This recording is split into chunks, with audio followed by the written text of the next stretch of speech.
Welcome to J is for Justice podcast.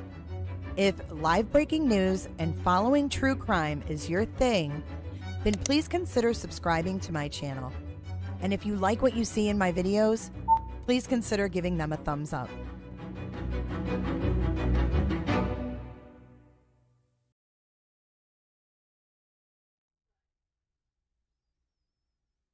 Hey guys, welcome back. Welcome back to J is for Justice. We have an update. Thank you, Mal, for letting me know he has been caught alive. Let's listen in. Melissa Hortman has been apprehended near his home in Green Isle, according Near to his sources, home. and we believe that he's been apprehended alive. That is correct. Just within the last 10 or 15 minutes here, we were able to confirm that they, right in the area by his house where the search intensified after they towed away the vehicle, the Buick, that he was believed to be driving, that was abandoned on the road there. They concentrated the search more towards his house in Green Isle there and another property adjacent to it. This is some video as that search itself began, and another property adjacent to it. This is some video as that search itself began to intensify. And according to a source that I reached this evening, they were able to take him into custody alive near the property. He is alive. We do have video crawling through. Yes, that he was picked up on drone. this evening. Sorry, guys. Converging on his house. I don't know. Some mic She's having mic Take over for a issues. second while we switch that out. Yeah, so this is a look at the property there of the vehicle being taken away. That was the vehicle that he was believed to be driving in yesterday after the shooting. And now here is the video of the search through the fields near his property there. There you see them going into an outbuilding. The search was concentrated closer to where the vehicle was, which was about 5 miles from his home in Green Isle throughout the day. Later on in the afternoon, a tow truck arrived and they brought the car back. They towed it away for processing for DNA and fingerprints and so forth. They did find some evidence in the car that helps them in their investigation. BCA Superintendent Drew Evans confirmed to us. And after they towed the car away, then they moved in closer to his actual home and a property across the road from it. I did not think they'd find him. Particularly to the people in Green Isle who had a very worrisome night last night, knowing that he had a farm in that area. And also, of course, to all of our elected leaders in the state who had been on high alert because this man clearly was targeting people with political motivations. So we are happy to report that the suspect in the multiple shootings that occurred here 2 days ago of our lawmakers that tragically took the lives of Speaker Emerita Melissa Hortman and her husband Mark and gravely injured Senator John Hoffman and his wife Yvette. That man, Vance Boelter, has been apprehended. We are going to send you back to regular programming, but we will be back at the top of the hour with all the latest news and new details at 10 o'clock. Okay, hold on. That's it? So we have no word on a press conference? Hold on. With all the latest news, suspect. And after they towed the car away, then they moved in closer to his actual home and a property across the road from it. So he had a home here too? It happened less than 10 minutes ago? But listen, he had a home. That was his home? Recon Elite, they just said your name on Fox Minnesota YouTube channel in the chat. They did? We know this will be a great relief, particularly to the people in Green Isle who had a very worrisome night last night, knowing that he had a farm in that area. And also, of course, to all of our sources tell us that Vance Boelter has been arrested and he is alive. This just coming into our newsroom right now. This is what sources are telling us, that he has been apprehended and that he is alive. And we can presume that it is happening right there on that area that we are showing you on the map, which is where he was last spotted just minutes ago. This is an area, again, that they have had a lot of focus on throughout the last 24 hours. Yeah. There have been so many different places, but we knew today that the focus by investigators was Sibley County. We had a press conference here around 5:30 this afternoon. A lot of questions about, well, could he be headed to the border? And while they didn't say, they kept coming back to, the BCA kept coming back to, we are heavily focused in Sibley County right now. We've seen that that is where most of the activity has been today. And then just a short time ago, we were able to confirm through sources that they were closing in, and it sounds like now that they have apprehended him. Let's just go back a little bit for those people that may just be joining us. This was happening very early Saturday morning. Melissa Hortman and her husband Mark were killed in their Brooklyn Park home. Meantime, Democratic Senator John Hoffman and his wife Yvette rushed to the hospital after both of them being shot multiple times. And the alleged shooter is the person that has been arrested. We're told by sources, Vance Boelter, 57 years old, from Green Isle. I'm so glad he's alive. Let's check out this. It says here, at one point he was tucked in the fetal position and then began to army crawl until he eventually stood up to surrender. Boelter was spotted by a drone overhead when he surrendered. Here's some video.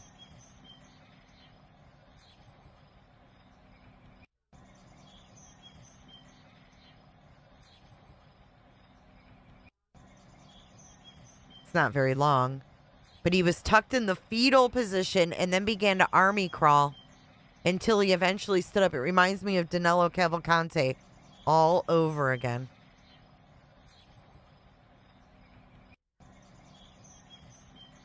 Welcome back, guys. He is arrested and he is alive. This happened maybe 5-10 minutes ago. Hold on a second. Hopefully now we'll get to find out more about him, right?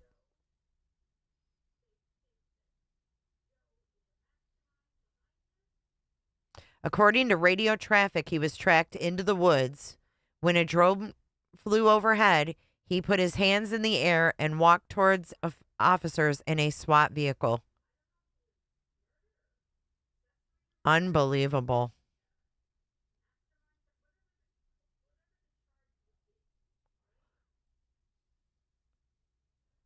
They caught him, Pines. They caught him alive. Here, let's play this again. Boelter has been arrested and he is. Sources tell us that Vance Boelter has been arrested and he is alive.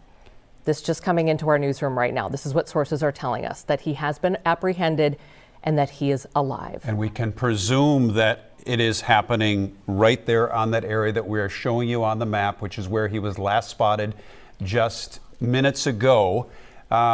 This is an area, again, that they have had a lot of focus on throughout the last 24 hours. Yeah. There have been so many different places. You know, at least you guys that are local, you can take a deep breath and sigh of relief. You didn't. I thought that he would be. I didn't think he would be found, honestly. It'll be interesting to find out more. You know, I mean, let's see if we can find any more information here.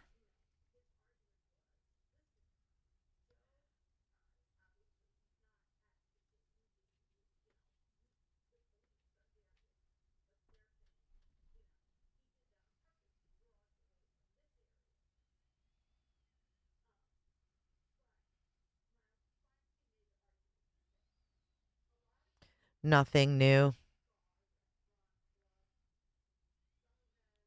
But they cleared that area out and then they went in to a certain spot that they had probably tracked him to. But there was also a second hit list found in his house as well.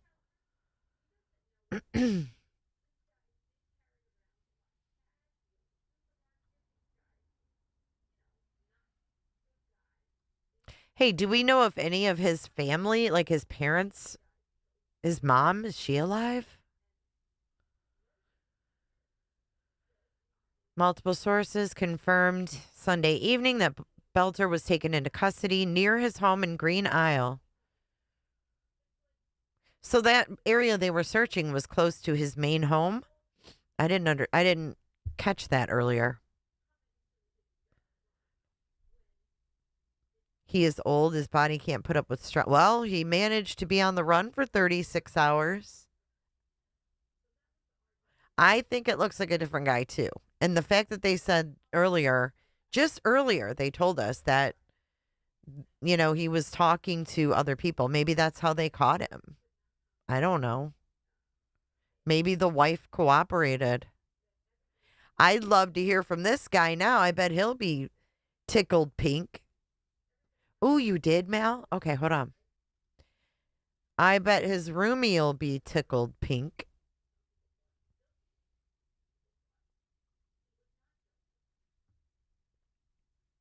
I mean, hopefully authorities will come out with a press conference, right? Fox 9 Minneapolis. Let's put them on real quick. Are they live, Fox 9, or did they go offline?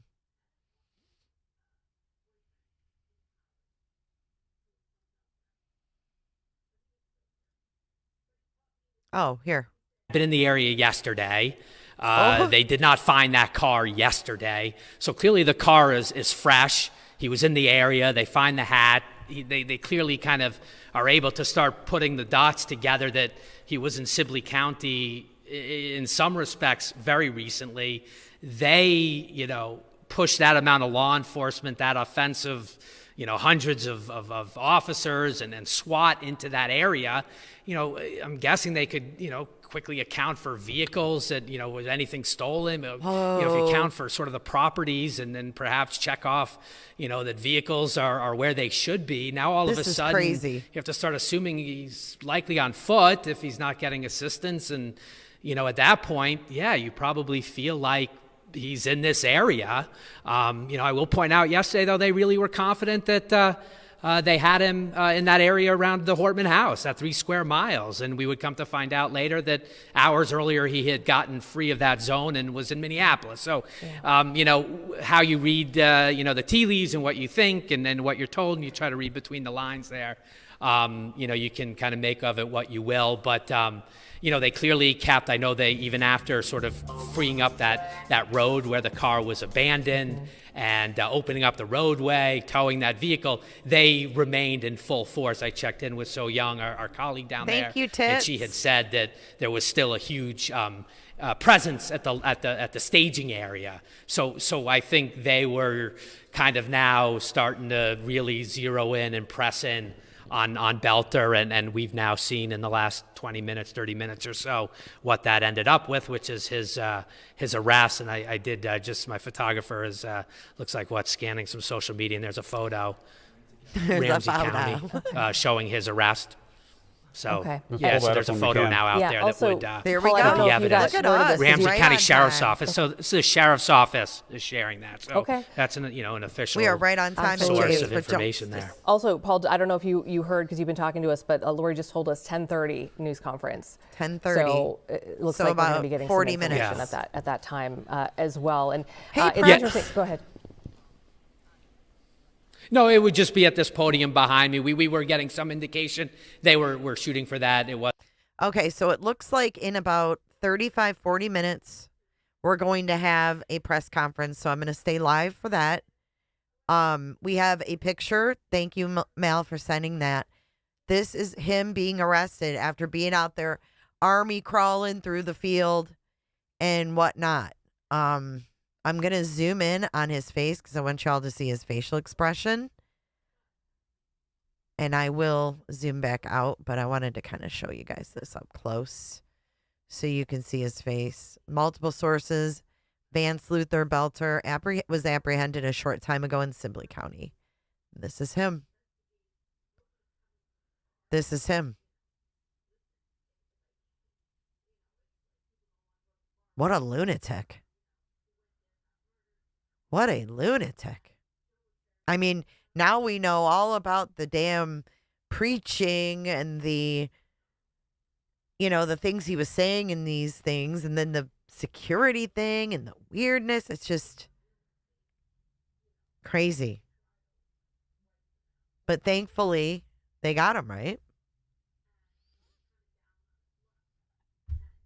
It's very creepy. Now, did he work alone? Did he have help? Was someone assisting him? We don't know. But we will get more information, hopefully, at this press conference in about 35 minutes. Welcome in, everybody. Welcome in, everybody. If you could hit the like button. We have breaking news. Vance Boelter has been apprehended alive. Pink Cotton Candy, thank you for your $1.99 super sticker. So this is breaking news, guys. This just happened in the last 15 minutes or so. And I hopped right on here to bring the news to you guys live. So I'm going to go ahead and unlock it. Okay. Yeah, you told me to tell you when. Hold on, guys. There you go. Hurry up. All right, so let me make this smaller. Sorry. Let me zoom this back out. Thank you again for your super chat, Pink Cotton Candy and Tits McGee. Thank you for being here, everybody. All right, so there's that photo. Let's get back here and see what they're saying on Fox 9. To focus so much on this manhunt. And I will tell you anecdotally, personally, from knowing these people for as long as they've been in politics, I was up until a few hours ago in Canada, and it resonated as far up there as you can imagine. It would, obviously, a very... Okay, that's boring. He has 5 children. His wife was detained last night and then let go. So 3 of them are grown and out of the house, and I think 2 were living at home. But I want to see more. Do we have like an address or anything for that area where he was, Mel? I'm just wondering if we can see the fields around there.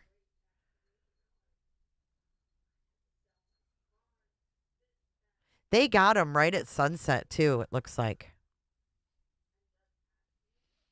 Let's see if we've got anything else on X. You don't hold a count.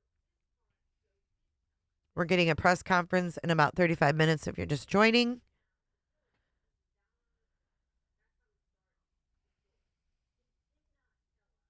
Oh, we do have some more footage here. Let's see what we've got. Oh, look it. That's where he was. Check this out.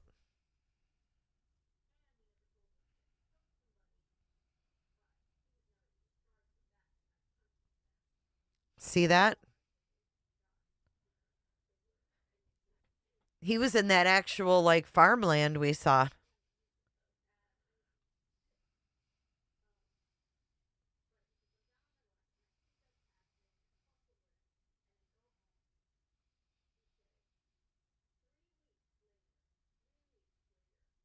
I don't know how they found him. He was army crawling through here.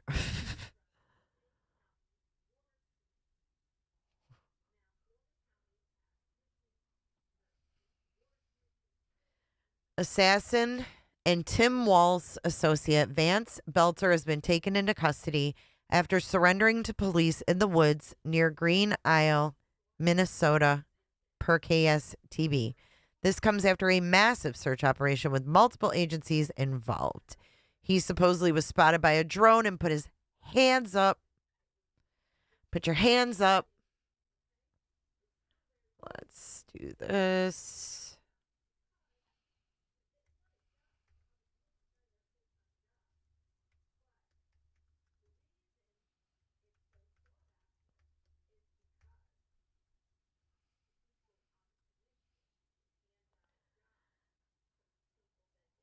Vance Boelter. Yeah, they just bought this house. This is the house, actually, that he lived in with his family.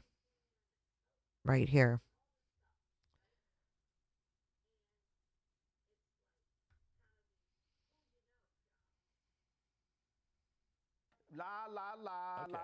You don't hold account.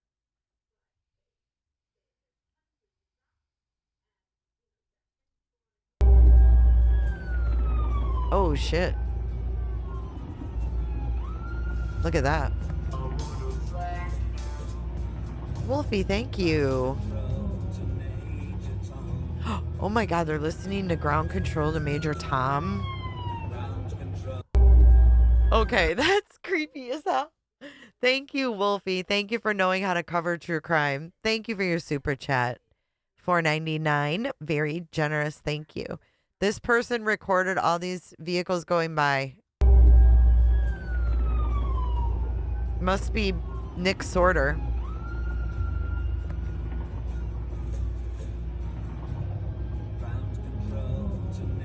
Scott.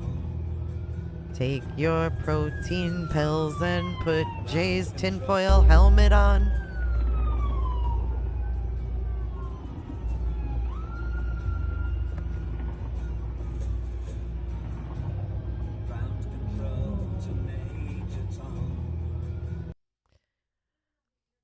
Yeah, this is a strange story. The plot thickens.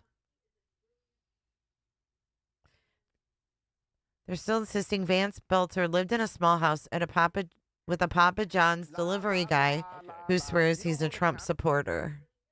The reality is he's married with a family and owns a house on a sprawling property in a very large home. We know that.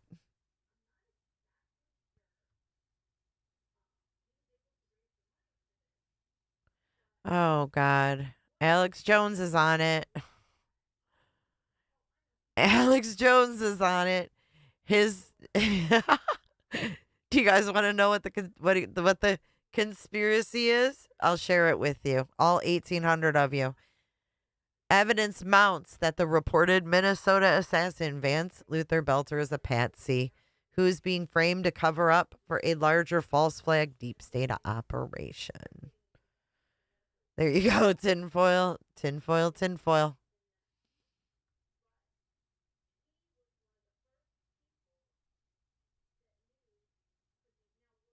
Listen to this. Here, we've been here all day yesterday and now all morning now.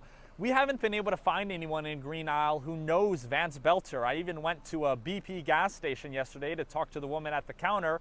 The woman said she's worked there for many years. Don't know him. She'd never seen Vance Boelter. She saw the pictures of him on the news. He didn't look familiar. His name didn't sound familiar.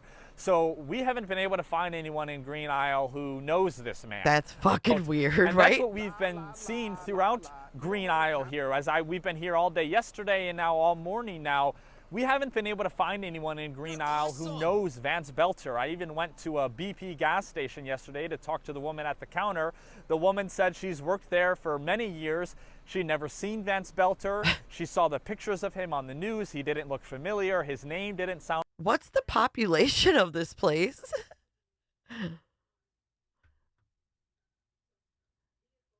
Hey, welcome in, guys. If you're just joining, Vance Boelter has been caught. Alive, no less. All right, let's check out the address where he was found, shall we? Thank you so much for that, pink cotton candies. So this would be the farm area right here. This is nuts. Paul Klinker. There's no one I'd rather hear breaking news from on this story than Jay is for Justice. Thank you, Clinks. I appreciate that.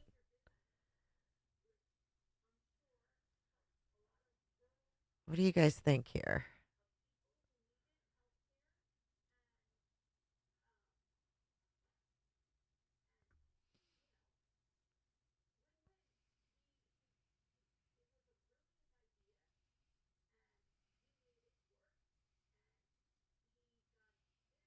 God, there's literally nothing but farms, right? So there's that Silver Lake.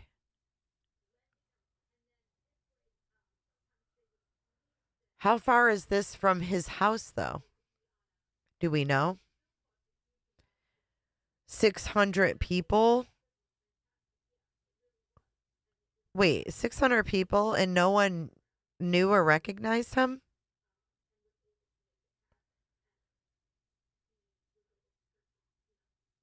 So he went back to his... How far was his house?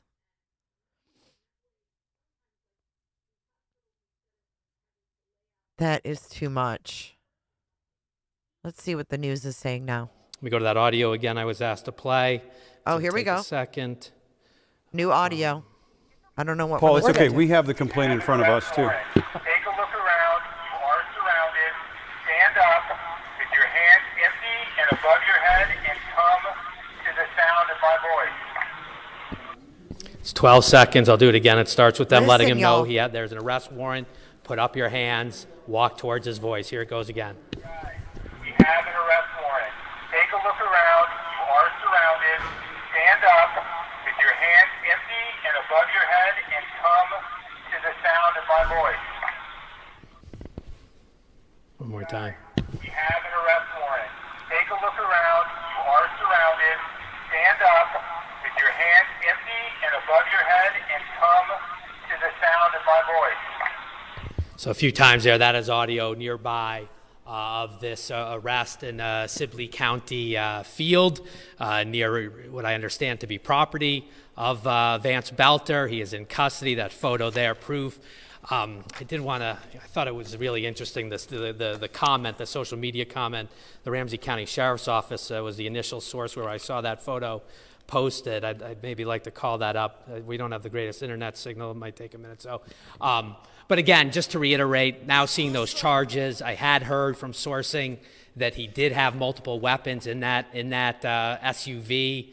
That was closely searched yesterday. That's where they found this so-called, manifesto. It was explained a little differently, but certainly within these charges, it reads that there were names, there was addresses, there was multiple weaponry in his vehicle, and of course, he had to abandon that because he was encountered by some police officers who, when they went to Senator Hoffman's home where the initial shooting occurred early Saturday morning, it dawned on them his position as a lawmaker, a DFL party, Melissa Hortman's house, their friends. It's less than 10 miles away. They preemptively went to the house just to do what I would call a welfare check. And when they arrive there, they see that, what they thought was a police car, and they have this encounter with the armed gunman who we now believe is Vance Boelter. There's an exchange of gunfire. He apparently runs into the house out the back, which is that Edinburgh golf course. It would take authorities, law enforcement, nearly 48 hours to finally bring this to a conclusion. But finding him alive, apparently using drones to discover him, perhaps getting help by a trail camera near his house, and then getting drones up above a trail cam to look down below. And our understanding was he was crawling around in dirt, and to sort of enhance that thought is this idea in that audio. You do hear authorities tell him to stand up and walk towards their voice. Can we put the Green Isle video up in the box now? I just want to reiterate some of what Paul mentioned right off the top, and this is where it gets to the next phase, and that is the charges that will be filed against Boelter in District Court, 4th Judicial District. This is from Hennepin County, obviously. Charge 1, second-degree murder with intent. On or about June 14th, Hennepin County, Vance Boelter acting with intent to kill caused the death of victim 1. And then, there we go. Thank you for the video out of Green Isle. That is live right now, folks. And the image you see up on the top left is Vance Boelter being apprehended. Thanks to Ramsey County Police. They sent us this on their Facebook page, which we really appreciate because viewers at home are seeing the first images of an arrest right there. Count 2, secondary murder, again, on or about June 14th, acting with intent to kill, cause the death of victim 2. These are the ones. Why would it be second-degree murder? Hortman and her husband. And then there were 2 more charges, similar charges, attempted murder on those 2 second-degree as well. He doesn't look very clean. Those are the charges. And I am reading also that it looks like a $5 million bond will be requested. $5 million for bond. of release on this warrant as well. So that will be next phase as we continue to follow this story.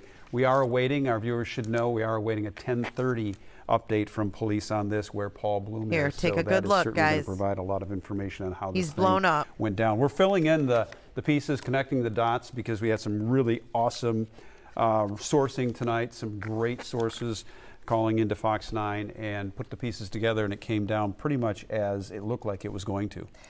And Randy, as I'm just reading through the statement of probable cause in real time here with He's you covered and in Paul, pollen. There have been a lot of questions from people who are, I guess, just kind of curious about what happened at the Hortman home, because we knew the officers arrived, we knew that there was an exchange, and then we knew that the suspect fled. But we have just a little bit more sort of detail here, because I think the question that is posed sometimes is, well, how did he get away? And you've got officers right there. But so I just wanted to read to you just this portion here.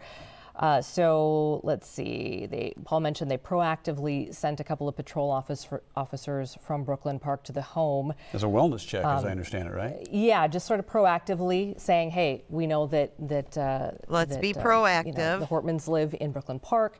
All the PD, they know where the sort of VIPs are living in their communities. So it says when officers arrived at approximately 3:35 a.m., they saw the Ford SUV with police-style lights and immediately saw the defendant, still dressed as a police officer, shoot an adult man, referred to herein as victim 2, who we know is Mark Hortman, through the open door of the home. They saw him Police shoot. exchanged gunfire with the defendant, who fled the residence before escaping the area. Did y'all hear Inside that? the residence, officers found 2 adults deceased from gunshot wounds, so we know that the to cops be, witnessed Mark him shoot Hortman and Melissa Hortman. But I think Hortman. A little bit more information there. Holy on shit! That Let's listen to that again. Dressed as a police officer in their communities. So it says when officers arrived at approximately 3:35 a.m., they saw the Ford SUV with police-style lights and immediately saw the defendant, still dressed as a police officer, shoot an adult man, referred to herein as victim 2, who we know is Mark Hortman, through the open door of the home. Police exchanged gunfire with the defendant, who fled the residence before escaping the area. Inside the residence, officers found 2 adults deceased from gunshot wounds, so we know that to be Mark Hortman and Melissa Hortman. But I think, a little bit more information there on that exchange. Can you imagine the at chaos? What point exactly the officers? There was only 2 officers there. Arrived. How close was it? That gives us a little bit more of an indication. And I there didn't is catch a that in the presser. gut-wrenching part of this as far as the first incident of the shooting of Senator Hoffman occurred. And I'll read that as well. Champlin officers, police officers responding to a shooting at the residence in Champlin. A 911 caller reported that a masked person had come to their door and then shot their parents. Yeah. Oh my God. Which obviously tells all of us that the children, It was or their daughter. Yep, their daughter was the one that had to make that 911 call and alert officers that the man had come to their door and shot her parents. We know just from how terrifying. We've covered stories with Senator Hoffman and his family, and we know just from our Courtney Godfrey too that their daughter Hope has spina bifida and lived with them. I believe about 28 years old is what we were told, and so she, as we're reading now, unfortunately was, as we feared, the one who made that call to 911. This information released moments ago because there was an arrest. It was to be sealed until that, so we are getting this information very quickly. Again, there is going to be a presser. So that's brand new, unsealed. That was not in the press conference. That was brand new info. There was a very detailed list of the weapons that were found in the alleged shooter's vehicle: 3 AK-47 assault rifles, a 9mm handgun, disassembled 9mm firearm, ballistic vest, gold police-style badge. All that fits the description of a man posing as a police officer when he knocked on the doors of these 2 Minnesota politicians and their spouses. Lori, do we have So Young, or do we have Karen? Okay. They're all right. They're just logging in here. In just about a minute, we're going to take you out live to sweet. Green We're going to Isle. get some live coverage. If we want to pop that picture up. I know, sorry, Lori, we've got producers in the booth kind of shuffling things around back there. But okay, so here's the live picture of Green Isle. This would be not necessarily right where the farm is. You can see a little bit more of a paved road there. There's been a staging area, so I'm not sure exactly how close our crew is. I know they wouldn't have been able to get very close to the farm itself. Hey, Sylvia. La, la, la, la, la, kick rocks. But there was a staging area, and that's where I'm guessing this is. Yeah, they're moving around just a little bit here, where law enforcement has been staged here for the last couple of days. Yeah, that looks like that area to me. So it actually went down very quickly when you think about it. It did. And so we'll kind of go through some of that with So Young here, because again, you know, if you're just joining us, I know people are kind of coming into the coverage here as we're continuing on. And we do want to remind folks, I don't know if the race is still going on, but the race that we cut into would be, it is over. Okay, that coverage was on Fox Local. Thank you. Appreciate that, or Fox Plus. So we want to reset things just a little bit here because we have an incredible development that has come about here in the course of the last sort of 2 hours or so, hour and a half or so. Hey, everybody coming in. In that we now have we have sources that have confirmed. We have now seen a photograph from Ramsey County Sheriff. We will have Vance a press Boelter conference in is about custody, and he has been 15 minutes. I can kind of give our viewers a rundown of how it all went down. Approximately an hour and a half ago, as Amy points out, we had tips from our sources that Vance Boelter, the suspect, alleged killer, had been spotted on a trail cam. You all know what trail cams are. They're posted out there for wildlife and other reasons, security reasons, but some resident in that area of the Boelter farm, the area there that we're talking about, just for those of it's the 355 block of 200th Street there, and the farm itself is very near there, but that area is where they picked up an image of Boelter on a trail cam.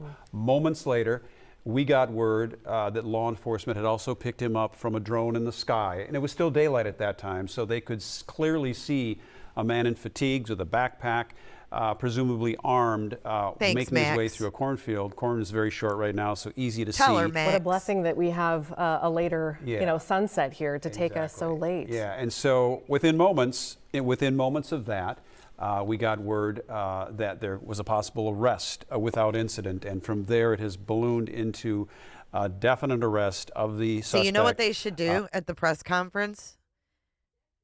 They should, okay, listen, this lady's on the scene. We'll go back and listen to her. They should have the mask sitting on the podium. That's what I would. That's what Grady Judd would do. That alert you mentioned that came directly to my phone right around 9 o'clock. Mentioned that the Minnesota shooter was seen on foot in military gear and armed. She's so that was speechless. around 9 o'clock, and then, like you mentioned, a few minutes after that, we understand that he was taken in a cornfield nearby. And the last couple of days, we've been talking to neighbors in the area. I also spoke with someone on the phone who lives right in this area, right off of Highway 25. His property was searched, so authorities, to what they explained to us a few hours ago, they kind of obviously mentioned there was a car of interest that they believe Boelter was using yesterday. They found that maybe 7 miles down the road here, Highway 25. That was maybe earlier this morning. It was towed away around 4. How did he lose the hat? Before 4 o'clock this afternoon. So earlier this afternoon, that car was towed away. This area was still being searched. It was blocked off. This part of Highway 25 was still blocked off for several hours after that. And even after the roads reopened a few hours ago, police presence, especially in the staging area, remained largely unchanged. And we know why. They were honing in and zoning in on Boelter, but they hadn't knee-high by the 4th of July until we received that alert. Oh, what happened? Listening for any movements, getting any updates from law enforcement. Where'd you go, lady? And now we know that they were zeroing in here and kind of staying nearby because they had reason to believe that he was still in the area. That was a big question a lot of these neighbors had. A lot of people were scared just with the law enforcement presence in the area. Nearby of this arrest in Sibley County let's take a listen field to this audio again. Near what I understand to be property of Vance Boelter. He is in custody. That photo there, proof. I thought it was really interesting, the comment, the social media comment. The Ramsey County Sheriff's Office was the initial source where I saw that photo posted. I'd maybe like to call that up. We don't have the greatest internet signal. It might take a minute. So, but again, just to reiterate, now seeing those charges, I had heard from sourcing that he did have multiple weapons in that SUV that was closely searched yesterday. That's where they found. Okay, so they found all these weapons in the SUV yesterday, the one that he ditched at the crime scene. This so-called, manifesto is explained a little differently, but certainly within these charges, it reads that there were names, there was addresses, there was multiple weaponry in his vehicle. So there was multiple weaponry in his vehicle, and his wife had at least one gun that we know of. Rubber mask, thick gloves, and fake uniform and badge. There's the badge they found as well. Remember he had the gold badge? All right, let's go back here. Paul had mentioned, there was a hit list. And with Boelter still out there, he's a suspected, shooter in these cases. It was just a nightmare situation all weekend for some of these lawmakers that have been informed they were on the list, for these communities, knowing that a potential shooter was still armed and dangerous in their communities. This is just such a major development and a major point of relief for everyone, not just in these communities, but across the state and across the country. If you're just joining, we're going to have a press conference start in about 12 minutes or so. But right now we're listening in on Fox 9. Main investigator, certainly with that investigative unit there, they have an investigative van.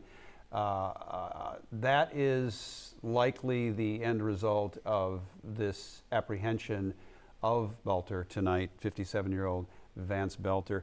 I also think it's important at a time like this, when we have some degree of resolution to this case. It's been. I think what Robat's talking about is she's talking about the No Kings pieces of paper. I think they really stretched it by calling them flyers, but that's what she's talking about. The news called them flyers. But again, we have a press conference starting at 10:30 local time. That's about 19 minutes away. To talk about and name the people who are alleged to have been victimized. And if we can just bring up some images of Melissa Hortman and the others, it's important that we horrific crime, badly injured. If you would recognize Melissa if you watch the news at all. She's on often as a prominent Democrat. Right now, which is sort of a shared speaker role. Melissa, this was an annual DFL dinner, as described by many as sort of Democrat prom, if you will. A lot of folks there who had a chance to sort of give them hugs and to sort of talk to them and catch up, not knowing that would be the last time that they would have those conversations. So that's Mark and Melissa. Quickly about right Mark, there. too. We intended to air some sound from a friend of Mark's. His name is Ross Bennett. Obviously devastated. He lives very close to them in their neighborhood, in the Hortman neighborhood there. And he tells us that when Melissa was busy with her political work, her husband Mark would often call him just to hang out. Last time they talked to Mark was Friday, obviously just hours before this shooting. Described for us the couple outside the public eye. He described Melissa as a regular person as you could find, someone who'd been as deeply involved in politics as she was still a normal person, a regular person. He, talking about Mark, one of the most authentic people you'll ever meet. Authentic, incredibly positive. He has a smile on his face, as you can see right there. He would always, he says, light up a room. That last conversation was again on Friday. It was brief, according to Ross, and he was talking about going to a Twins game in a couple weeks. The two would often go to Target Field together for baseball games. Yeah, and think about that family. Okay, let's see if we can find some other coverage. Again, we've got a press conference coming up soon. CARE TV's live again. Let's see what they have to say. The shootings was apparently taken outside of a bank because he was withdrawing money from a bank after the shootings. Oh, and there you go. Everyone would, in today's day and age, knows that there are going to be lots of cameras outside of banks and those locations. So maybe indicating this is not the mastermind that many have kind of painted him to be. Right. And you know what's probably going on right now, as soon as they get him back to a police station, is they will ask if he'd be willing to talk with them. He ain't going to talk. Interrogation. If he doesn't call for an attorney immediately, they can get some answers he ain't directly gonna talk. from him if he is willing to give them. And so I don't anticipate that we'll be able to hear much about that at this 10:30 press conference because it'll be so. Okay, so he withdrew money. Did he have it on him? Or did he pass it off to somebody? That's what I'm wondering, Angel. The more we learned about this man, the more questions I think we got than answers. A very, I don't know how to put this, complex. Not a sketchy, but a very diverse background in different jobs. A general manager at a 7-Eleven. And then he's in the Congo because he said he founded a group called Red Lion that was in charge of food distribution in Africa. Also appeared to style himself somewhat as a preacher. We have video of him delivering what appears to be a sermon in the Congo. Oh, and we yeah, know he that was on this board for workforce development. Yeah, and perhaps strangest of all is that he had a so-called security company. That No, if the you look at the strangest part website, is it the looks very mask. legitimate, a security company. But then his friend told us that that's just kind of a pipe dream that he hasn't been able to get off the ground. A pipe dream? Yes, so he but made it look as if they had all this experience, Right. not only in national security, international He security. said pipe dream. And he made it appear that he has led operations or been part of international PSYOP operations around the world. It is worth noting that there is a lot of skepticism around many of the claims that he made Press in conference his in various 5 minutes. bios that we've been able to find online. And then we did clarify some more information tonight about the board that he was appointed to by Governor Dayton and Governor Walz. We learned that it is a nonpartisan board, meaning a person's politics do not come into play at all on whether they're appointed to it. And like we mentioned before, it's not a cabinet position where they offer advice to the governor. Or even have conversations with the governor directly. And have any role in making laws or anything like that. Did they not see his videos preaching? We also confirmed that Governor Walz did not know him. Yes, his office has said Thanks, he did Mel. not I'll know check it out. who this person was. And it's worth noting that there are the trolls hundreds will of people troll. that serve on these types of boards. And the board Sorry. that we're talking about, as Lou said, had about 60 the like members. button, Senator John trolls. Hoffman was one of them. And we do want to take a moment to let you know that today, both Senator John Hoffman and his wife Yvette, who we understand were shot, one 8 times, the other 9 times. Holy shit. By this, we believe this suspect. They are both alert tonight, and they said they'll put out a statement when they're able. That's but we do know that Yvette has been emailing and texting. Senator Amy Klobuchar did share a text she received from 8 Yvette and 9 Hoffman times. that said they're grateful to be alive and that they do have a long road ahead, though. As you can imagine, if you've been shot 8 or 9 times, a lot of surgery in the future. So we continue to hold them up and pray for their full recovery after this ordeal. And of course, our hearts go out to the 2 grown children of the Hortmans. Just a horrific events for that family. Let's head back out to Ian Russell, our reporter, who has been out on the scene all afternoon. Hi, Ian. And watching Say hello to all Ian. the different developments and movements from law enforcement. We've seen them kind of gather around an area, seem to search, move those cars. You've been with them the whole way, Ian. And to be able to see them giving each other hugs and congratulating each other had to feel pretty good from your perspective as well, I imagine. Yeah, and you know, Julie, it's almost eerily quiet. You know, this area is very rural out here. All around us right now, it's pitch black. It's just the storm clouds that have kind of been moving through overhead. But otherwise, it's soybean fields and cornfields and houses miles and miles apart from each other. And it's quiet now. And obviously, that has not really been the case at all today. We're leaving this guy. We're going back here. Let's listen to this audio. Surrounded. Stand up. The Brooklyn Park Police Chief will be here. A huge sigh of relief in that community. I am being asked to try to maybe play that community one more time. This room is getting kind of loud, but this was... They're getting ready to start, but here's the audio of them arresting him. The audio of the arrest, 12 seconds. We played it several times for you. If you're just joining us now, it's probably worth trying again. But again, the room's gotten a lot louder in the last few minutes as media has poured in for this 10:30 news conference. Here it is. Listen closely. Guys, we have an arrest warrant. Take a look around. You are surrounded. Stand up with your hands empty and above your head and come to the sound of my voice. We have an arrest warrant. Take a look around. You are surrounded. Stand up with your hands empty and above your head and come to the sound of my voice. Do that one more time.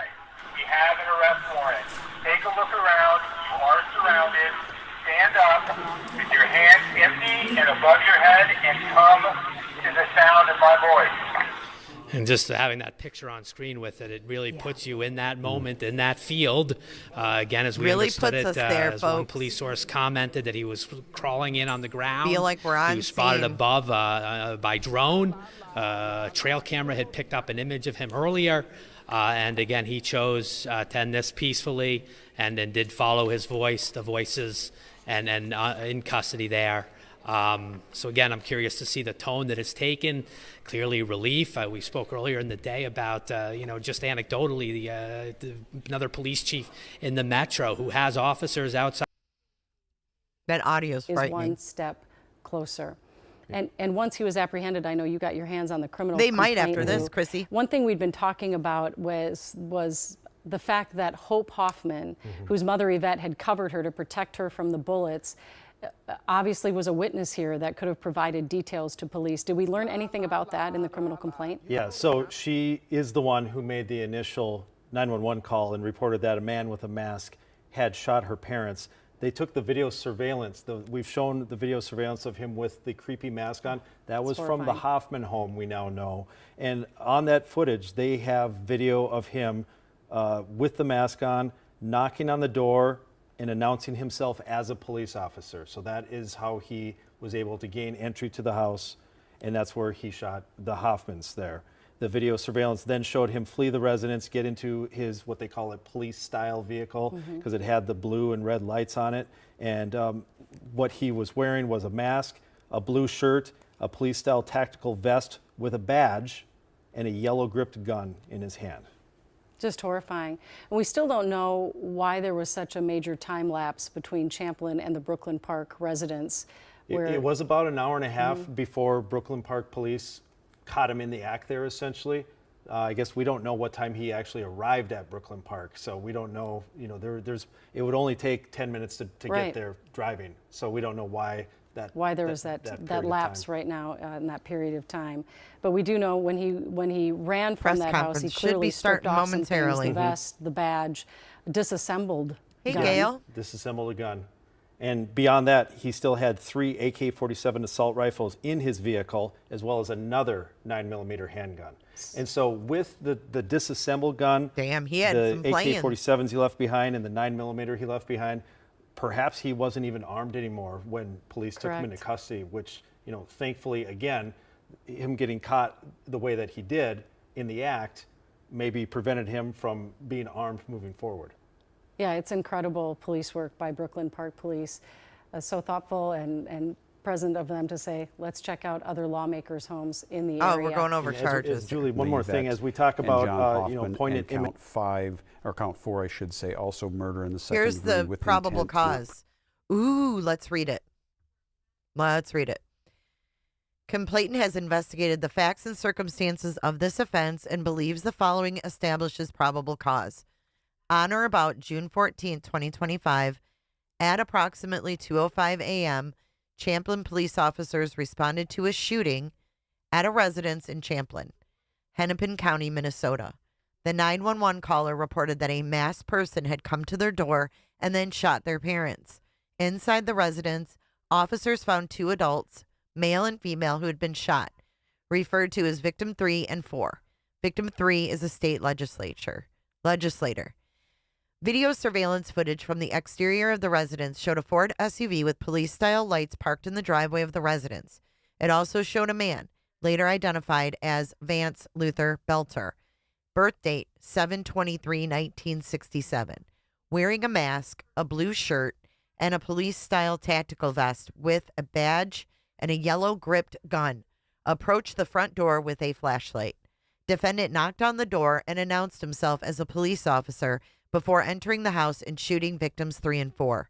The surveillance footage showed defendant flee the residence and enter the police-style vehicle. Victim 3 and 4 are currently alive and remain hospitalized. A short time later, the Brooklyn Park Police Department learned of the shooting in Champlin. Because one of the victims is a state legislator, police proactively sent patrol officers to the home of another state legislator in Brooklyn Park. When officers arrived at approximately 3:35 a.m., they saw the Ford SUV with the police style lights and immediately saw the defendant, still dressed as a police officer, shoot an adult man referred to as victim 2 through the open door of the home. Police exchanged gunfire with the defendant, who fled inside the residence before escaping the area. Inside the residence, officers found 2 adults deceased from gunshot wounds. Victim 2 and his wife, Victim 1. Victim 1 is also a state legislator. Officers searched defendant's vehicle, registered to him, and located at least 3 AK-47 assault rifles, a 9mm handgun, as well as a list of names and addresses of other public officials. Officers canvassed the surrounding area and found a ballistic vest, a disassembled 9mm firearm, a mask, and a gold police-style badge. Defendant is the listed purchaser for at least 3 of the 4 recovered firearms. I wonder who purchased the 4th. Additionally, investigators spoke with a person familiar with defendant who positively identified him as the man on the surveillance footage. So somebody identified him. Because he has not been apprehended, the warrant was sealed. Now it's not sealed. That is the probable cause that we weren't able to see. Continue to improve. Here we go. Just doing a little bit of a mic check here. We're on mic check. Mic check. Yeah, we're told it's going to happen any minute. It's been such a long journey. Thank you. Hey, Vance. So much relief in tonight. Of course, there will be now.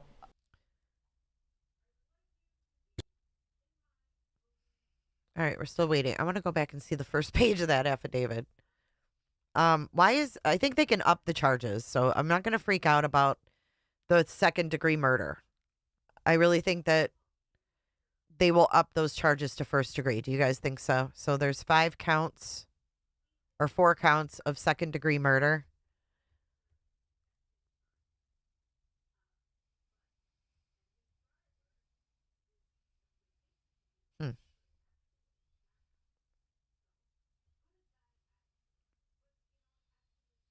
Why are they all 4 second degree?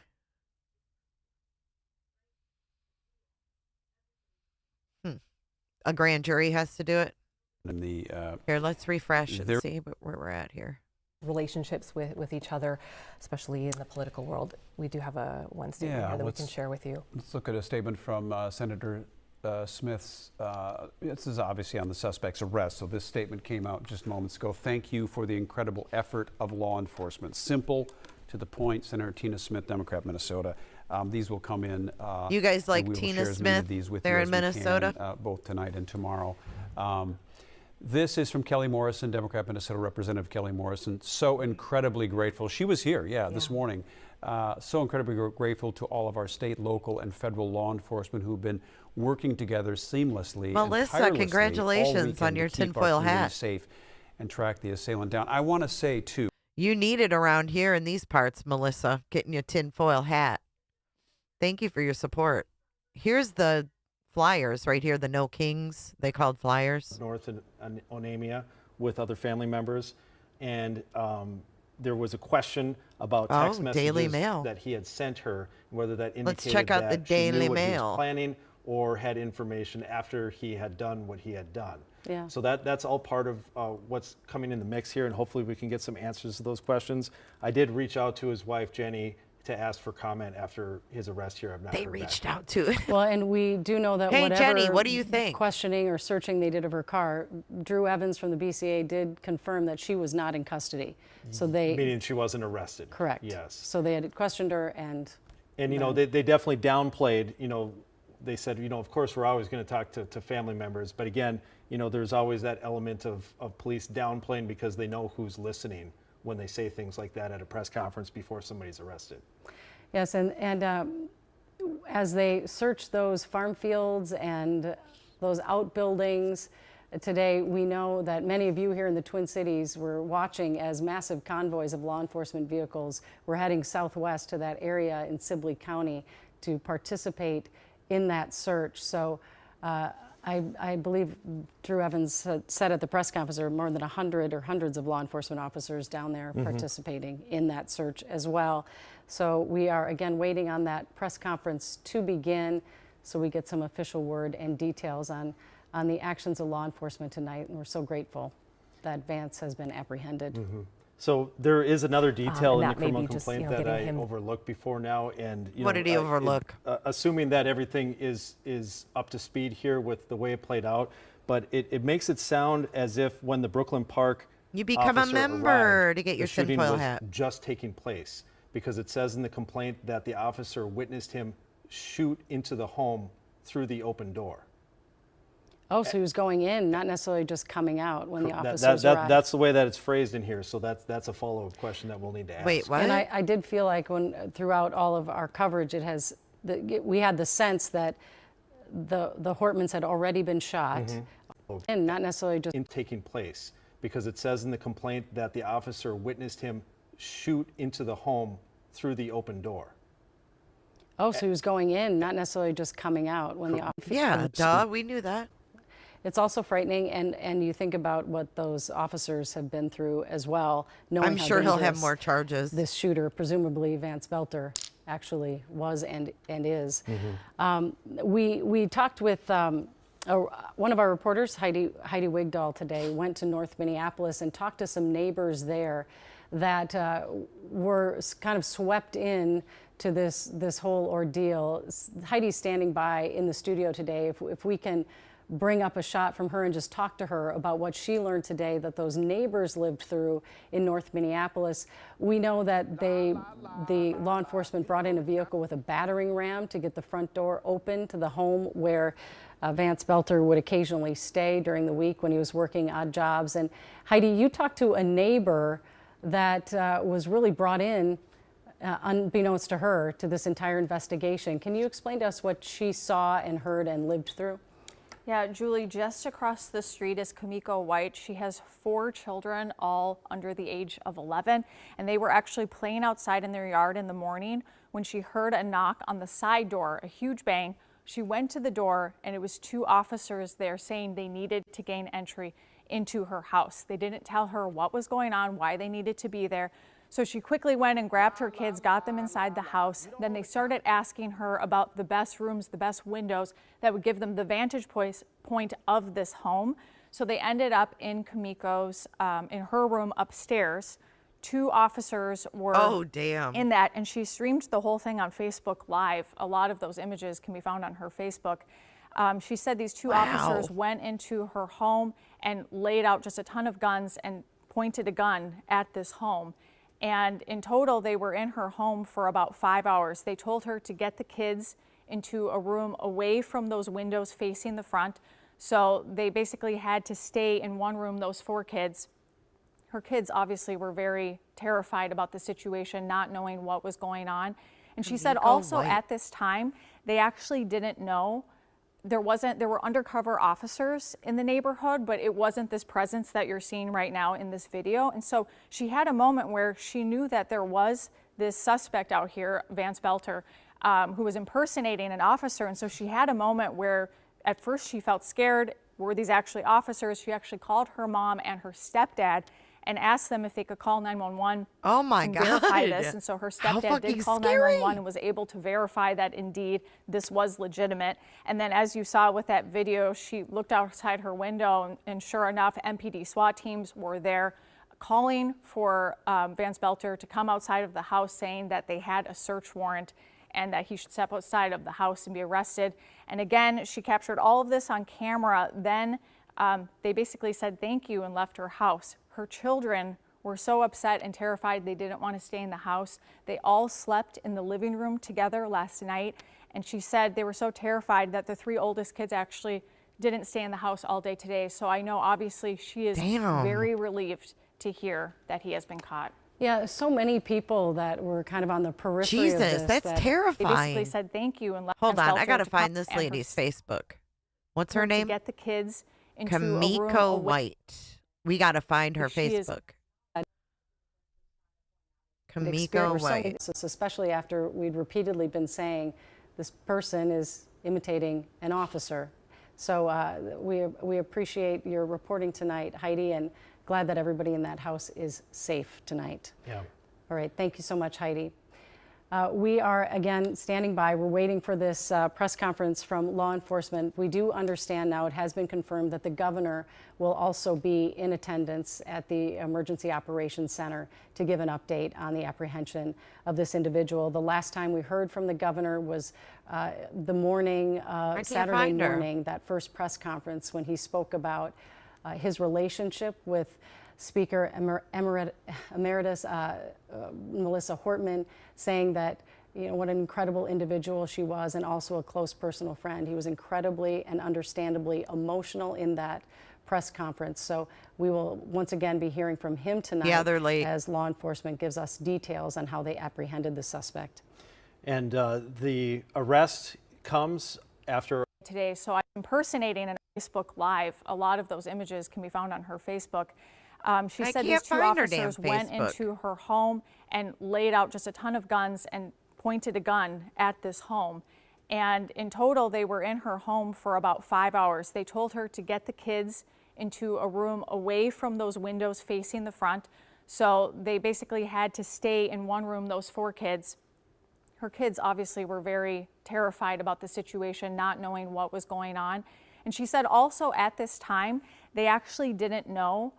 There were undercover officers in the neighborhood, but it wasn't this presence that you're seeing right now in this video. And so she had a moment where she knew that there was this suspect out here, Vance Boelter, who was impersonating an officer. And so she had a moment where at first she felt scared. Were these actually officers? She actually called her mom and her stepdad and asked them if they could call 911 and verify this. And so her stepdad did call 911 and was able to verify that indeed this was legitimate. And then as you saw with that video, she looked outside her window and sure enough, MPD SWAT teams were there calling for Vance Boelter to come outside of the house, saying that they had a search warrant and that he should step outside. Yeah, they're definitely late. Conference there. Let's go live to the Emergency Operations Center, where we'll hear from Safety Commissioner Bob Jacobson, Jacobson. After that, Bureau of Criminal Apprehension Superintendent Drew Evans, EVANS. After that, you'll be hearing from Brooklyn Park Police Department Chief Mark Bruley, Mark Bruley, and then State Patrol Colonel. He didn't know how to spell it. Geiger, Geiger. Okay. Yep. I'm sorry, I'll get that for you. Lieutenant Colonel Geiger from the Minnesota State Patrol. Yep. Yes. Jeremy.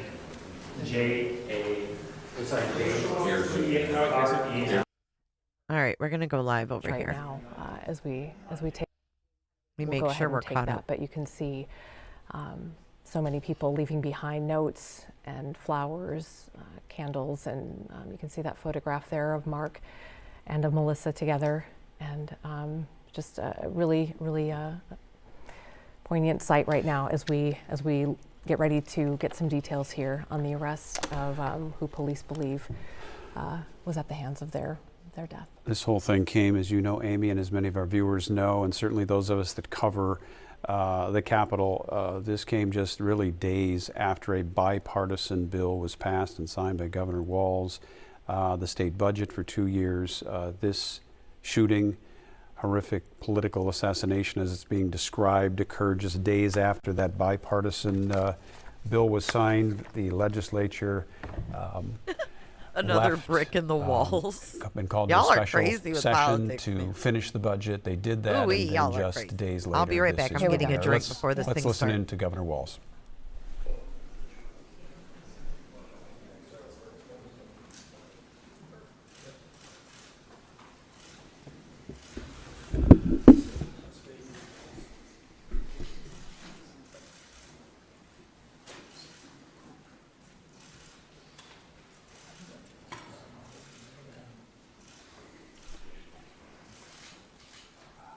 Good evening. After a 2-day manhunt, 2 sleepless nights, law enforcement have apprehended Vance Boelter. That's 48 hours that law enforcement involved in a complex and dangerous manhunt. Oh, there he is. Spent Father's Day away from their families, to deliver justice for Melissa and Mark Hortman and their children who spent this Father's Day alone. To the law enforcement who stand here and the hundreds who are involved in this, the state of Minnesota owes you a deep debt of gratitude. Thank you. You ran towards the danger and you served the state of Minnesota. This is a great example of coordination and collaboration. Multiple agencies, federal, state, and local, coordinating together in a way to protect the public and close this hunt around. Multiple agencies were there as FBI laid hands on it and Minnesota State Patrol put the handcuffs on. One man's unthinkable actions have altered the state of Minnesota. Melissa Hortman was the core of who our values were. She had a hand in so many things that happened. The building that we stand in, she helped usher through so that we could respond from the State Emergency Operations Center with the professionalism and giving the tools necessary to law enforcement to do their job. To Melissa and Mark's family, I cannot fathom your pain and the grief that you're going through. We'll take solace in the memory and the work that Melissa did, and you can rest assured that we will put every ounce of effort that the state of Minnesota has to make sure that justice is served and the individual responsible for this serves the time for the unspeakable act. State grieves with you. To John and Yvette Hoffman, the latest news is Senator Hoffman came out of his final surgery and is moving towards recovery. Yvette is healing. And I think when the story comes out, and I'd like to say on behalf of the state of Minnesota, the heroic actions by the Hoffman family and their daughter Hope saved countless lives, and we are grateful. Bureau of Criminal Apprehension will continue to investigate. We will keep you informed. We'll spare no expense and no work to make sure that that happens. A moment in this country where we watched violence erupt. This cannot be the norm. It cannot be the way that we deal with our political differences. Now's the time for us to recommit to the core values of this country. And each and every one of us can do it. Talk to a neighbor rather than arguing. Debate an issue. Shake hands. Find common ground. This is who Melissa Hortman was. In the first negotiating session that I had a chance to work with her, she got all the partners in the room, and she provided each and every one of us a copy of a book called Getting to Yes. And the whole premise was debating with a sense of goodwill, a sense of trying to come to compromises that serve everyone. And because of her, we did that. Because of her, we did that year after year after year. That's the embodiment of how things are supposed to work. It's not about hatred. It's not about mean tweets. It's not about demeaning someone. It's leading with grace and compassion and vision and compromise and decency. Real. That was taken from us in Minnesota with the murder of Speaker Hortman. So for each and every one of us to truly honor, and we will continue to honor that spirit, but we will need to do it in just more than actions in a memorial. Conducting ourselves in the spirit that Melissa Hortman did her work is what the country needs to heal. I will once again say the deep debt of gratitude. These professionals standing behind us and countless others. This was, you'll hear from them, incredibly complex. They're wild. And to take this suspect in with no life of life or injuries to civilian population and to bring him in alive so he can serve justice, which he will do in Minnesota, is an incredible thing that we are grateful for. With that, I'm going to turn it over to the professionals, starting with Commissioner of Public Safety for the state of Minnesota, Bob Jacobson. Bob Jacobson. Thank you. When will we get to the meat and potatoes?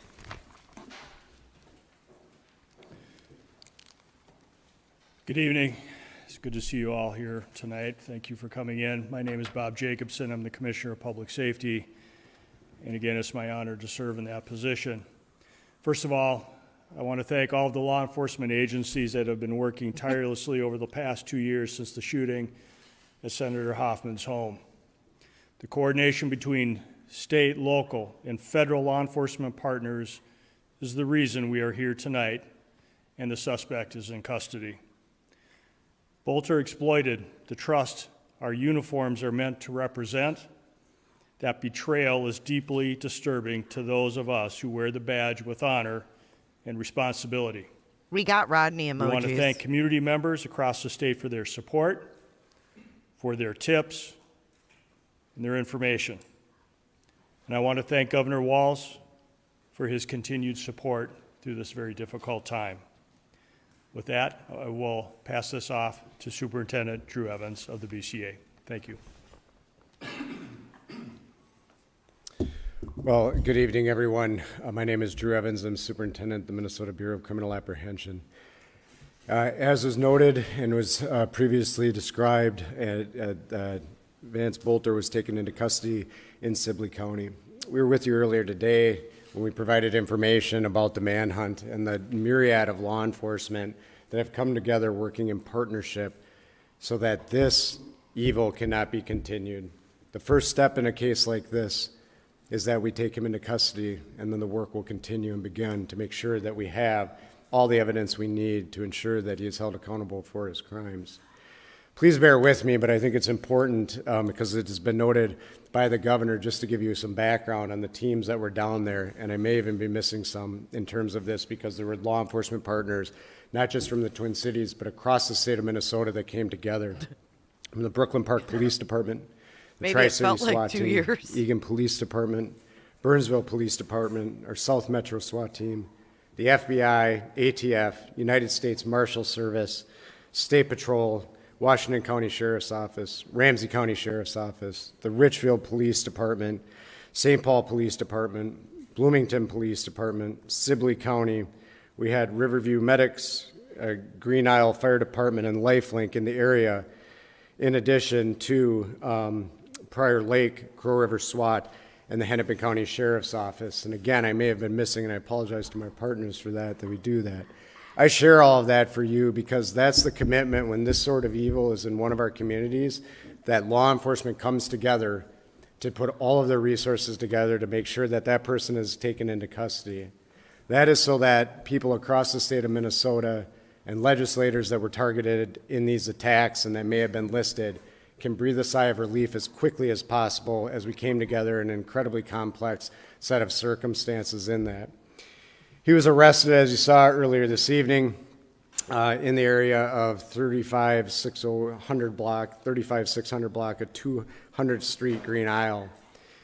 What happened in that is, as we noted, there was a manhunt going throughout the day in that area that we've discussed previously, and there was information provided that he was seen in the area. When that information was provided to the investigators that were conducting the ground search, they converged on the area with a number of SWAT teams with the assistance of the Air Wing from Minnesota State Patrol, and we'll provide a few more details about the end of coming into custody in a little bit, but he was taken into custody at that time. He is in custody, and a reminder for anybody that was not, when we've previously said that, taken into custody under a state criminal warrant. That information will be made public, if it is not already, detailing the complaint that he is charged in the cases at this time with the murders of Speaker Hortman and her husband, Mark Hortman, also with the shootings in John Hoffman and Yvette Hoffman for those crimes, and will be moving forward. We are also in close contact with our federal partners, both the FBI, United States Attorney's Office, who are examining whether or not additional charges should be brought at the federal level related to this at this time. There is a lot of investigation that continues, and I'm going to turn it over to Chief Bruley to provide some comments on this and the work. I just want to tell, certainly for the communities of Champlin, city of Brooklyn Park, you both have incredibly professional police departments that work day in, day out and tirelessly in this situation to bring justice and work towards that, not only for the families and the loved ones in the community that are impacted, but for the entire state of Minnesota. And our teams are incredibly proud to work alongside them and all the law enforcement partners. And so with that, I will turn it over to Chief Bruley for some comments on this, and the work will continue in partnership with them and others moving forward. Chief. Good evening. I'm Police Chief Mark Bruley, Brooklyn Park Police Department. Just a few comments. One, I'm very proud to tell you that we took the suspect into custody who is responsible for this. That was within 43 hours of the incident. There's no question that this is the largest manhunt in the state's history. Just down at the scene where he was taken into custody, there was 20 different SWAT teams over an extremely large area hunting this individual down to take him into custody. I believe that the state of Minnesota and certainly the city of Brooklyn Park should be extremely proud of the police officers within the city of Brooklyn Park, but the partnerships that we had are unprecedented between the federal agents, the county, the locals, and others around. It is absolutely an incredible task what went on. Essentially, the Brooklyn Park Police Department was turned over into an operations center, and that's all that hundreds of detectives worked on tirelessly for 43 hours. So while this has come to some conclusion where we've made an arrest, there is a ton of work that needs to be done. So I encourage community members, if there's evidence, information, or other things, please continue to feed that information to the Brooklyn Park Police Department so that we can fully investigate this and present a complete case to both the federal jurisdiction and the Hennepin County Attorney's Office. With that, I'll turn it over to the State Patrol. Okay, State Patrol's up next. Good evening, everyone. My name is Jeremy Geiger. I'm the Lieutenant Colonel with the Minnesota State Patrol, the Assistant Chief. The Minnesota State Patrol, along with countless other partners, were responsible for this arrest. The collaborative effort, I cannot stress enough how outstanding that was, helped ensure the suspect's arrest did not result in the injury of any law enforcement that was down there and in the area. We had special response teams on the scene near 200 streets in Sibley County.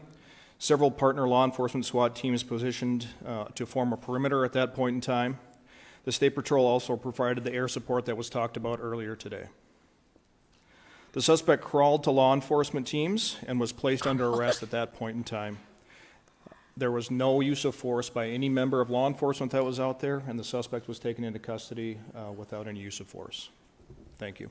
With that, we will open it up for a few questions. Reminder, please introduce yourself, your lead organization. If you have a question for one of the question time, please feel free to point that out as well. Let's see how much info we get or don't get. Can I ask anyone up here who can speak to it, did the suspect make any key mistakes that you feel like has led to his eventual capture? You know, the question is were there any key mistakes? We certainly, at this point, there's a lot of information we can't share right now. In this, what I will tell you is there are some incredibly dedicated law enforcement personnel, criminal intelligence analysts that were out working day in, day out, working together. And what I will tell you is that that the public certainly is always of assistance to us in law enforcement, and incredibly diligent people in the area that provided us the assistance that we needed to get our teams that were already down there that last piece over. But they were certainly in the area and working diligently together on that. One's going to be one at a time, guys. Drew, Border Health Repair 11. Do you have any indication that anyone helped him? The question is any indication anybody helped him? We continue to look into that. I don't have anything beyond what we shared earlier today. This investigation, as Chief Bruley noted, will be continuing to expand at this point in time to make sure that we continue to look at all angles of this. And everybody did help him. We will certainly hold them accountable for doing that in this process. Drew, Adrian Broadus from NBC News. Can you tell us how the Hoffmans helped save lives, and what did the suspect say when he was taken into custody? The question was how the Hoffmans helped save lives, and what he say. I don't have the specific. And then what did he say when he was taken into custody? I don't have the specifics on what he said when he was taken into custody. You know, we're incredibly grateful that the Hoffmans are still here with us at this point in time, and that they will be hopefully on a continued path to recovery, and that they will provide us the information. We've been able to talk to them today, and they will be providing key information to us as part of this investigation moving forward. Sir, can I ask you from CBS News, did the suspect have a phone with him when he was caught? Was he tracked in any way, or was it just sightings and tips? At the end, the question was, did he have a phone with him? I don't have the specifics on everything that was with him when he was arrested at this time. I will say he was armed. And that he came when he was taken into custody, but we'll be sifting through all of that information from there. What's that? I can't on the weapons at this time, so Paul. Just kind of elaborating on sort of the Hoffman question. To me, the encounter at Speaker Horton's house with, I believe, the Brooklyn Park Police, the gunfire Yeah. The unsealed criminal complaint. How significant was that in preventing any further tragedy than ending it with him on the ground in Sibley County? Yeah, the question is, again, expanding on the Hoffmans and providing addition. What I'll tell you, Chief Bruley mentioned this yesterday, and his police officers going to check proactively on Speaker Hortman's home at that time. If that had not happened, I have every confidence that this would have continued throughout the day. By his officers encountering him at that, it was forced to abandon the vehicle that he had at that time and lead to what we got to today. So by that incident occurring and the law enforcement communication that was occurring, it allowed the proactive approach that was able to get to the point where they were able to now eventually take him into custody today. Go ahead. Thank you. I just want to clarify, there's a little bit of detail that the Ramsey County Sheriff has provided. I just wanted to see if we can nail it down. So it's the detail that he had provided to the Star Tribune is that for about an hour, Boelter had tried to evade arrest and that 8 teams crawled in a ditch to try to corral him. I don't know if you have that level of detail, but additionally, because we're able to take him into Bring someone in with details. What did your law enforcement officers say to him to warn him out and have him basically? So the question is about the teams and then what was done to get him into custody. So we don't get into operational details for the safety of our law enforcement going forward in terms of what it is. But what I can say is the incredible teamwork that was done and the large number of law enforcement certainly put us in a position where they were able to maneuver into this area to safely put him in a place where, you know, I don't know what was going through his head and I wouldn't speculate, but they have incredibly professional teams that are trained on this and how to take somebody into custody, and they provided the commands and he gave up peacefully. Superintendent Jonah Kaplan from WCCO and CBS News. First, if you can just speak personally for you and all your colleagues. I imagine this is a relief for a lot of you. Can you talk about what it means to you personally to have this done? Only a few hours ago, you weren't sure if he was in the state, let alone in the country. Yeah, the question is the relief for all of us. I mean, the relief for us in law enforcement is we feel an incredible amount of pressure to bring a person into custody, to bring safety to the community. These professionals behind me and their teams, this is what they do. This is what they get paid to do, and they're honored to do the work on behalf of Minnesotans every single day. So the relief is that we can bring that sense of relief to communities across Minnesota, legislators that were on that list, and that's what we want to do. Matt Sepik with the New York. At what point did you get the call and from whom generally that he was in that area in Greenup? The question was on the call and when did we get it. It was happening over the time. I don't have the specific timeline, but we were alerted as soon as there was a spotting of the person in the area for all of the command staff here and as our teams continue to work and as they worked in and honed in. Can you speak a little more about the technology that was used? You said today earlier that you received about 400 tips. You know there was surveillance footage that was used for pictures. You just mentioned someone talked about the air team. Was it a fixed wing? Was it a helicopter that was following him? What role did technology? Yeah, the question is what role, and I can't get into all the technology, obviously. Just some of it is that we don't share the information to make sure that we protect it, so it's utilized going forward. However, I will say that both UAVs throughout the day are incredibly important to our teams, unmanned aerial vehicles that we use, that there were numerous ones out there providing that, and then our helicopter in this situation provides an incredibly important bird's eye view that also allows us special views to be able to see individuals such as infrared and others that we utilize on a regular basis. So technology in cases like this are incredible tools to be able to supplement the great hard work of all the people that were on the ground every day. Let's go here first. So right now he is being interviewed at a law enforcement facility. More information on where he will actually be ultimately will be released at a later time. What law enforcement agency or facility? I can't share where he is currently, but that information will be available soon. Can you be more specific about the setting in which he was? I know there are things you can't give away, but we've seen things like trails and fields. You're talking about him crawling. What can you tell us about where he was hiding during this time? Yeah, so this is, where was he hiding? This is in a rural area. These are fields and different wooded settings around, and that's where he was ultimately captured.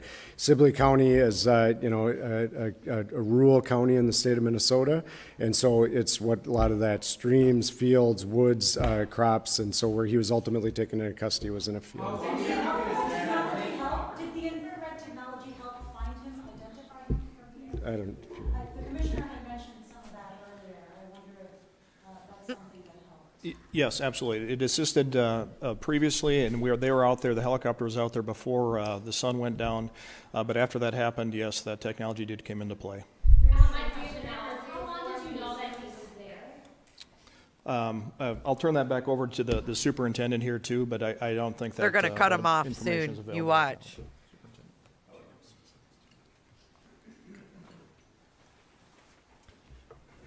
Mark Bruley, Police Chief, Brooklyn Park. The question is how long did we know that he was there? A vehicle that we believed that he was in was spotted many hours before and had been abandoned.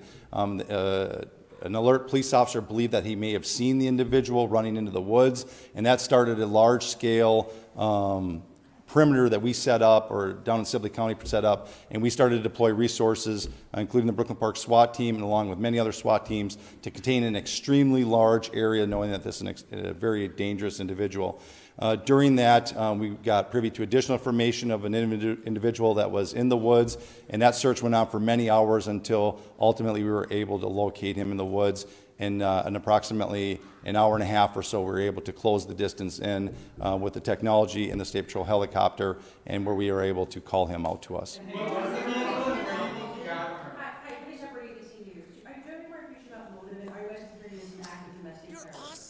Yeah, it's absolutely way too soon to say that right now. That's where the investigation, we have been just solely focused on the manhunt. And the goal is to give some calm to the situation of many individuals that were on the list that were worried about their safety. And this is a very dangerous individual for our community, and that's why so many resources and such a great collaboration came together to focus on removing him from society so that we can restore some sort of calm and bring some healing to our community and to our state. Now begins the hard work of looking at what the motive is, looking at putting this case together, and so that's yet to come. People that were on the list, what other, I know there are politicians from Wisconsin on the list, what other states were people on the list? It was multiple states. I don't have the exhaustive list, but it was multiple states that were on there. Do you have some states that were on the list? We can, there's a few, I don't want to say it because it won't be exhaustive, but Wisconsin, Illinois, Michigan, some others that were on there. There was a variety, Nebraska, Iowa, we've had contact. What I will tell you, and I will not get into any more specifics beyond that, we are in coordination with our federal partners and our fusion centers in those states to coordinate with local law enforcement and the FBI in those states and the state fusion centers that are there to be able to provide that information and notify those individuals that they were on that list. Are you concerned that there's other people out there that could have been working with them? The question is, are we concerned there's other people out there that could be working with them? We will fully explore that. I've said on this, we are relatively confident, we are confident that the violence that he committed and the murders he committed and the attempted murders, that he conducted that activity alone. We will be exploring if there are any broader network. We have not uncovered any of that at this time, but that will be part of our investigation, and we will fully explore that. So thank you. That's it. We can go. Thank you. Thank you. Thank you, everyone. All right, there's the end of that multi-unit press conference detailing the capture and arrest in the state's largest manhunt in history. Did we learn anything new? The suspect in the murders of what's a fusion? What's a fusion center? Mark and did we State learn Senator anything new John Hoffman except for and Orange and Brown Johns and his wife Yvette, happening Saturday morning. We're not going to find out about his life for a while, right? He was spotted. It looked like an abandoned vehicle, a man heading into a woods, and that's what started today's manhunt in that specific area of Green Isle, which was area that they had investigated and gone over with a fine-tooth comb Saturday as a result of it being in the family property. Yeah, before we kind of get into some more of those details, and I know Paul's standing by as well, just the update that we received on Senator Hoffman. There's spotlights on him. Is that Senator Hoffman hey, of course, Sarah. came out of his final surgery, is what we were told here tonight. He was in a cornfield. And he was in a cornfield. He was crawling. He crawled to the officers like a little baby. Let's see what we got going on over here. Believe they had him in the woods and they were narrowing in on him. Whose house is that? Yeah, Julie, this didn't come out at the press conference we all just listened to. Wait, but hold on. What my sources are telling me is what led law enforcement to that specific area is a neighbor who spotted Boelter on a trail camera. You know, like hunters would use in rural areas, or landowners might have them up to spot trespassers. But that trail cam was what led law enforcement to that area. A neighbor spotted him and got a hold of law enforcement. Yeah, it's stunning. And some of those trail cameras, you have to actually go out into the woods, take the chip out. So they didn't give the credit to the neighbor, right? Of course not. Bluetooth. So yeah, many of them have Bluetooth, and they're for spotting game. So a big deer goes by the trail cam, and the owner of the camera will get a picture sent right to his phone immediately. And I would surmise that's the type of camera we're talking about. It is a live, a Bluetooth feed from the camera to whoever it was. Yeah, they don't want to pay it. Spotted him. It raises certainly interesting questions about the reward that was listed. Yeah, the FBI offering a $50,000 reward. Yeah, and one thing that really jumped out to me listening to the press conference was they said he was armed when he was taken into custody. We know from the criminal complaint that the vehicle that was left at Speaker Hortman's home after the murders there had 3 AK-47 assault rifles and a 9mm handgun in it. And then they also found a disassembled 9mm handgun when they were searching the area. So that's, 3 rifles, 2 handguns at that scene, and he was still armed when they took him into custody. So we know he had quite the arsenal at his disposal when all this started. Lizzie. I'm sure residents in Green Isle and that surrounding area were on high alert and wanting to do whatever they could to help law enforcement apprehend him. We're thankful someone spotted him on a trail cam. AJ Legault, thanks so much for providing those details for us tonight. An emotional night for lawmakers, for the governor as well. He mentioned off the top of the press conference this will end 2 sleepless nights. And of course, a family that we are thinking of right now is the Hoffmans. For them to have know that a suspect has been apprehended has been a great relief. And we know that they also put out a statement tonight that we want to read to you as we close out our coverage here tonight. There is never a place for senseless political violence and loss of life. We are devastated by the loss of Melissa and Mark, and our hearts go out to all those who knew and loved them both. We are always at our best when we unite together. I think that's a wonderful note to end our coverage. There were several more guns, more ammunition, more weaponry in that security car. And the superintendent just said up there confidently that if he gets out of that neighborhood with that vehicle, with his list, his manifesto, a lot more likely would have happened along the lines of further tragedies. As it is, we lost Speaker Emerita. Yes, sorry, Amy. No, go ahead, and I apologize for folks at home. There's a little bit of a delay here. I didn't mean to interrupt you, but at that point, I just wanted to sort of stop you and take folks through a little bit of the timeline there, because we know that after he fled that scene, there was, correct me if I'm wrong, but there was that scene in Minneapolis where the vehicle was, where he knocked out. Can you kind of take us through that? Because that looks to be sort of where he went after he left the Brooklyn Park scene. Is that right? You're welcome, Tracy V. Right, he would have fled on foot. He got out the back doors, went to the back of the house, went out onto Edenborough Golf Course, and then next spotted in Minneapolis. Photos of him at a business, photos of him, or video of him. We think getting into like his vehicle, knocking out a window, maybe picking up stuff around 6 a.m. I want to know more about the roomie thought they had maybe situation contained him to a and the 3-mile eyeballs. square. Remember, there was that shelter-in-place order up in Brooklyn Park, but he clearly got out of there and then would have picked up that vehicle that then is subsequently abandoned early today in Sibley County, that Buick. And then remarkably, we just learned that they thought a police officer spotted him running into the woods. We talked to one of our earlier live shots, didn't we, about did they have this feeling that he was close once they found the hat? The car, you wonder now if he was running into the woods and now the hat's on the ground, you start kind of potentially picking, kind of connecting some dots here. Did he take off into the woods and that's where he's been, all this time? Eventually they would it sounded like, we've reported the drone use to pinpoint his exact location. We understand a trail camera was a key helper in identifying exactly where he was in that rural area of Sibley County.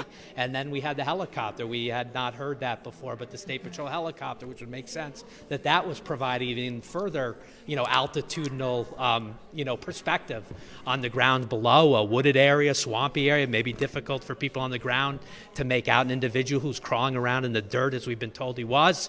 But that is what led these SWAT teams. And it was interesting to me, again, I had to have something of a relationship with the Brooklyn Park Police Chief, Mark Bruley, but this remained their case. You heard that in his voice. Paul. And it sounded like he was proud that it was his SWAT team that was initially, everyone will agree it was a massive law enforcement team effort, but I just heard in Mark Bruley's comments and his belief that this was their case, this was their speaker, this was their hometown that was so tragically crushed by what happened early Saturday morning, what's been described as a political assassination in Melissa Hortman's home on Edenborough Golf Course yesterday morning. Now to the culmination, he is in custody, Vance Boelter. They would not say where he is being held right now. They did say law enforcement is questioning him. I thought a couple of other interesting points that we should revisit. The fact that Drew Evans, the BCA superintendent, did list several other states of who was on this manifesto. Yeah. Michigan, I know authorities Nebraska. were trying to redefine what they meant by the manifesto. It might have been ramblings, notes, thoughts. It wasn't an edict. It wasn't a directive of what he was going to do, but it sort of conveyed what he was feeling. Drew Evans listing off Wisconsin, which we had known about. Some reporting locally had said several lawmakers in Wisconsin, Illinois, Iowa, Michigan, Nebraska. So several states have been alerted to the fact that names are on that list. I wonder if Whitmer was on it. It is a scary time all across the metro. I've used this anecdote today talking to a suburban police chief whose city was not immediately impacted by what took place, but he's had to put squads out in front of even people not on the list, all of his lawmakers' homes in the jurisdiction that he covers because of the concern that Boelter may be targeting other people. He was alive. He was on foot. We didn't know where he was. Tonight, authorities knew where he was. They went in, massive team effort down there, and he is now in custody. I don't see the video return right now, but we obviously have that photo of him that has been shared widely tonight. There it is. Law enforcement SWAT teams in those military-like fatigues, the helmets, and Boelter, in custody. Superintendent Evans did not want to say what Boelter may have said upon his arrest, but he did clearly surrender peacefully. He put his hands up. He followed the voices as he was commanded to, and he's under arrest. Yeah, Randy, sorry about that. Just a couple things there, and you're on the same vein as I'm trying to get some more details. The question was asked a couple times if whether or not law enforcement or investigators believe that anyone helped him. That was one thing. The other thing that was addressed was whether or not federal charges would come into play, and I know that was a question that was asked early on as well. Address those for us if you can. Yeah, let me take the federal. We understand a federal warrant was issued, a federal arrest warrant bulletin was put out nationwide out of an abundance of caution, was my understanding. I thought there were some underlying charges that went with that. The superintendent described eluding authorities, eluding prosecution as a federal offense, and that the warrant went out under that premise. He sort of backtracked, though, in his verbiage tonight, just saying the state charges are now unsealed, and now we'll consult with the feds to see if certain charges are appropriate. So I was curious about that. That's going to require a little bit more digging, but certainly the state charges commence immediately. Those were filed under seal. They were released. We had the details earlier. I don't have able to quote, but again, heavy weaponry found in his SUV, a bunch of evidence, the mask that we see, that one photo of him in that creepy old, mask and silicone-type mask, which we believe now, connecting the dots, that photo was taken outside the home of Senator Hoffman. That was dropped, the mask, the badge, trying to remember, the guns in the car. But there's the mask picture. We now know that the mask was dropped. The replica, a badge. Remember, I just remember, yesterday, Mark Bruley saying if that guy showed up in the room of law enforcement, you saw his badge, it would have looked just like mine. This guy would have looked just like law enforcement. And you think about who was in this room a moment ago and how law enforcement felt their commitment, their service was violated by this guy showing up in the dark of night to two lawmakers' home under the guise of being law enforcement, to wake those folks up and then to attempt to assassinate and clearly in the Hortman house assassinate, a husband and wife, a lawmaker. This meant so much to law enforcement. I told you earlier I was kind of curious the tone it would take. All right, guys. Well, that is really good news. Oh wow, this is what was found: 3 AK assault rifles, 9mm handgun, a disassembled 9mm, a ballistic vest, and a badge, a fake badge. But yeah, that's the latest. We probably won't hear any more until tomorrow. We're not going to get any more deets. But I will be live at some point tomorrow, and we will not stop until we find out about the mask. I want to know about the mask and the eyeballs. Those are my two big questions right now. Until I find out about the mask and the eyeballs, I'll be on this case.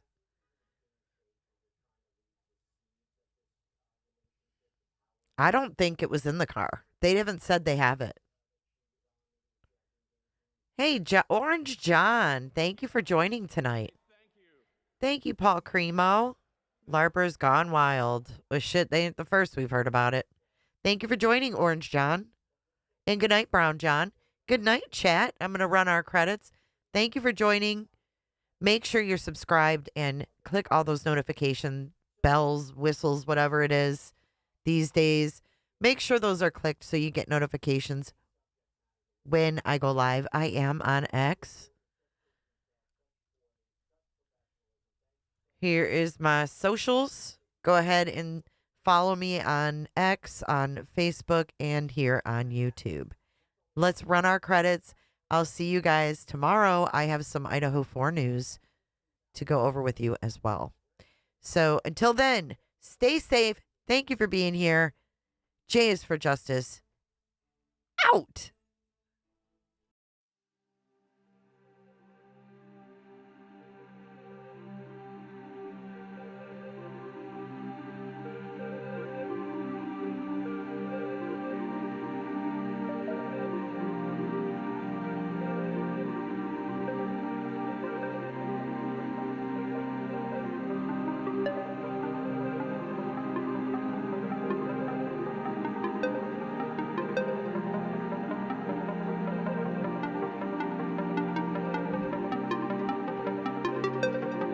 So much for watching. If you enjoyed this live stream or video, make sure to give it a thumbs up and hit that subscribe button so you don't miss out on my latest content.